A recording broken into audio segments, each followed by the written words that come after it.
Bonjour à tous, bienvenue dans cette nouvelle vidéo sur le chapitre 5, l'électricité. Aujourd'hui on va corriger deux nouveaux exercices et en prendre quelques-uns de plus pour la prochaine fois. Allez, c'est parti. Donc le premier exercice qu'on va corriger, c'est l'exercice 13, page 278, et ça nous parle de varistance. On y va. Donc, première question qu'on nous pose, listez le matériel nécessaire pour réaliser une caractéristique intensité-tension. Donc quand on veut réaliser une caractéristique intensité-tension d'un dipôle, il va falloir qu'on ait un minimum de matériel et c'est à chaque fois le même. Donc en fait, on va avoir besoin d'un générateur de courant ou de tension variable pour qu'on puisse imposer une tension ou un courant dans ce composant qu'on veut tester. Bon, il nous faut des fils, hein, ça, toujours il faut des fils. Un ampèremètre pour mesurer le courant qui circule dans le composant, un voltmètre pour mesurer la tension aux bornes du composant, et enfin, le composant à tester parce que sinon c'est compliqué sans ça.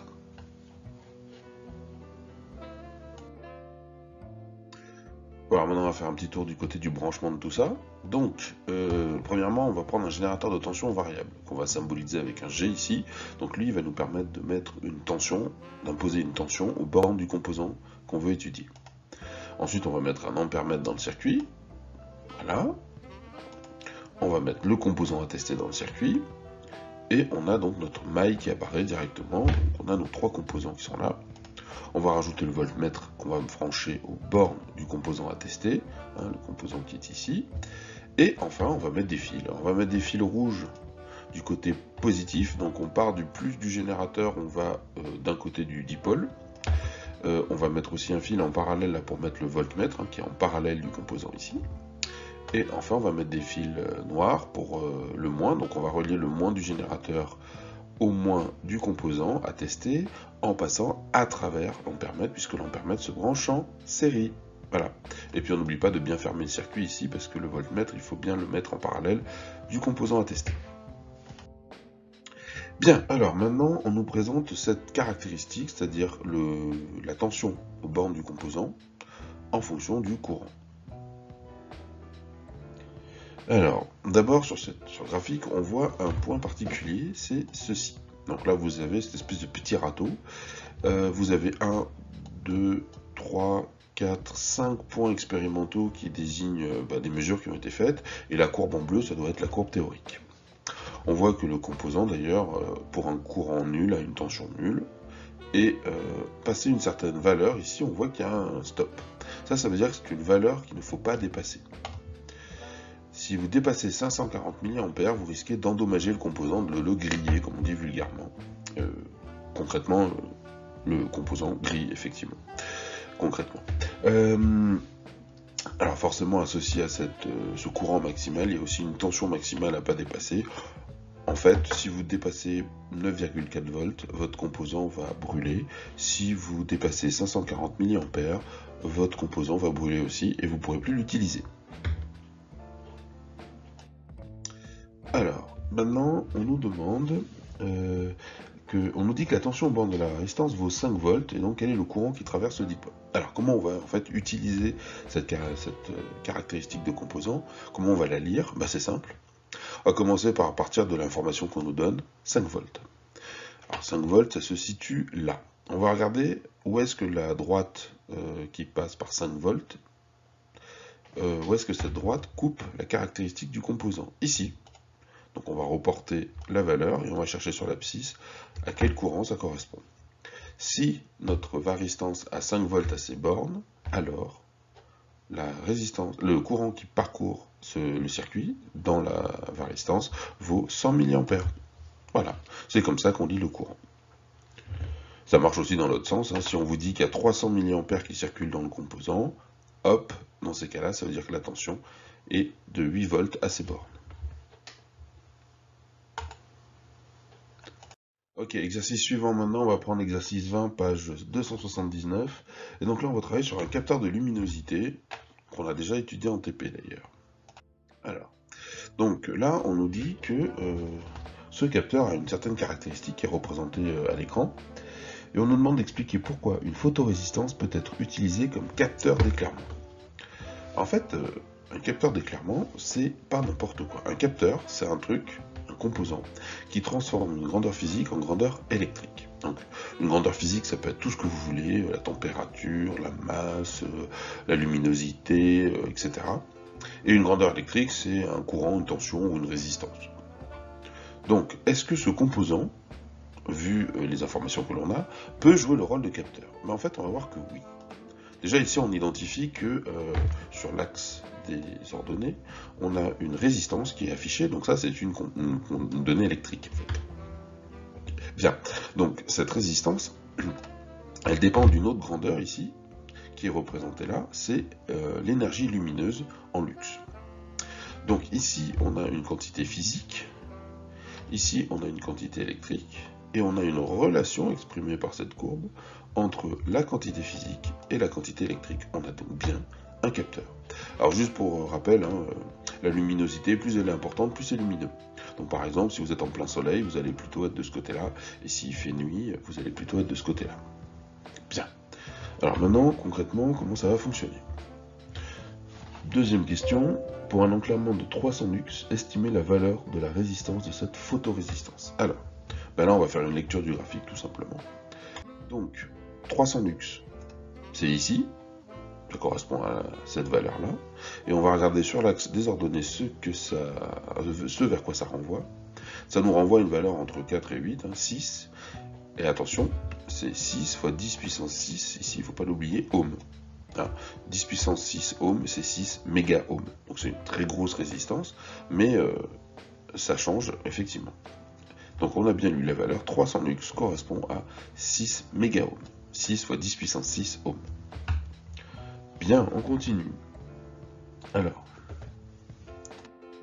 on nous dit que le capteur n'est pas linéaire. Un capteur qui n'est pas linéaire, ça veut dire que la fonction de réponse c'est ça, la caractéristique du capteur, n'est pas une fonction linéaire de la grandeur physique. Bah, voilà une fonction linéaire, ax plus b, en rouge. Bon, bah ça c'est une fonction linéaire, ça c'est la fonction de réponse du capteur de luminosité. On n'est pas du tout sur une réponse linéaire. Alors, en général, on fait ce qu'on peut avec ce qu'on a, mais là, dans le cas qui nous intéresse, le capteur qu'on a est un capteur, au sens, il transforme bien une grandeur physique en grandeur électrique, par contre, il n'est pas linéaire. Alors, on va voir tout de suite l'inconvénient d'un capteur qui ne soit pas linéaire. On va regarder maintenant à quoi correspond une variation de 100 lux sur la lumière reçue par le capteur. Alors pour ça, on va le faire à différents endroits. Ici, le trait rouge ici représente une variation de 100 lux entre ces... Voilà, et on va faire apparaître à différents endroits une variation de lumière de 100 lux, entre 100 et 200, 200 et 300, 300, 400, 400, 500. Et maintenant, on va regarder de combien varie la courbe, la résistance électrique, sur cette plage. Donc par exemple, ici, j'ai une variation entre là et là, puisque ici je suis à ce niveau-là, et ici je suis à ce niveau-là. Donc j'ai une variation de 5 méga-ohms, ou 5 fois 10 puissance 6 ohms. Okay. Deuxième cas ici, là j'ai une variation de 100 lux, toujours la même variation de 100 lux. Par contre, j'ai ici plus que 2 méga-ohms. Je change que d'un carreau. Là encore, toujours une variation de 100 lux, et j'ai 0,6 méga-ohms, donc là c'est encore plus petit. Et là, dernière variation, j'ai toujours 100 lux de variation, mais par contre là, je me retrouve avec une variation de 0,3 méga-ohms. Ce qu'il faut bien comprendre, c'est que dans ce type de capteur, on va avoir beaucoup de changements pour les faibles luminosités. Par exemple, si la variation de luminosité est autour de 100, on va avoir un très grand changement de résistance. Par contre, quand la luminosité devient trop importante, la variation est quasiment nulle, en fait très très faible. Alors là, le problème qu'on a, c'est qu'on va avoir un capteur qui va répondre très différemment dans la pénombre par rapport à la luminosité. Bon, ça, il faut en prendre en compte quand on travaille, qu'on fabrique un composant électronique avec ça, évidemment. Alors, dernière question, proposez un exemple d'objet courant qui exploite un capteur d'éclairement. Ben ça, c'est assez facile. En fait, on en a un tous dans la poche, quasiment, c'est un téléphone portable. Alors en fait, si vous n'avez peut-être pas remarqué, mais votre téléphone portable, il ajuste automatiquement la luminosité de l'écran à la luminosité ambiante. Exemple, la nuit, la luminosité ambiante est très faible, il n'y a pas de lumière, et donc votre écran ne va pas trop briller. Ça économise la batterie, puis ça évite de faire mal aux yeux. Par contre, ça évite d'être ébloui en fait. Par contre, en pleine journée, en plein soleil, si la luminosité de l'écran n'est pas au maximum, l'écran devient noir en fait, on voit plus du tout ce qui se passe. Bon, Donc il existe sur le téléphone un capteur qui ajuste le rétroéclairage, la luminosité de l'écran, en fonction de la luminosité perçue. Ça permet d'éviter d'être ébloui par son écran, ça permet d'économiser la batterie et d'avoir toujours une qualité de lecture de l'écran optimum. Alors si on regarde sur un téléphone portable, on trouve le capteur de luminosité en haut en général. Vous avez une barre avec plein de capteurs, donc là c'est un modèle de Galaxy S9 je crois. Vous avez une LED pour donner des informations, une LED infrarouge, deux capteurs de lumière ambiante, une caméra RGB pour prendre des photos à l'avant, et une caméra particulière que je ne connais pas, peut-être pour scanner les iris, je sais pas. Bref. Donc les téléphones sont munis d'énormément de capteurs, dont des capteurs de luminosité ambiante. Capteurs de luminosité ambiante qui servent aussi à un autre truc tout bête. Quand vous passez un coup de fil et que vous mettez le téléphone contre votre oreille, le téléphone détecte que vous êtes, qu'il est contre l'oreille, et éteint le côté tactile de l'écran. Ce qui permet d'éviter de passer des coups de fil avec sa joue ou de raccrocher avec son oreille. Voilà.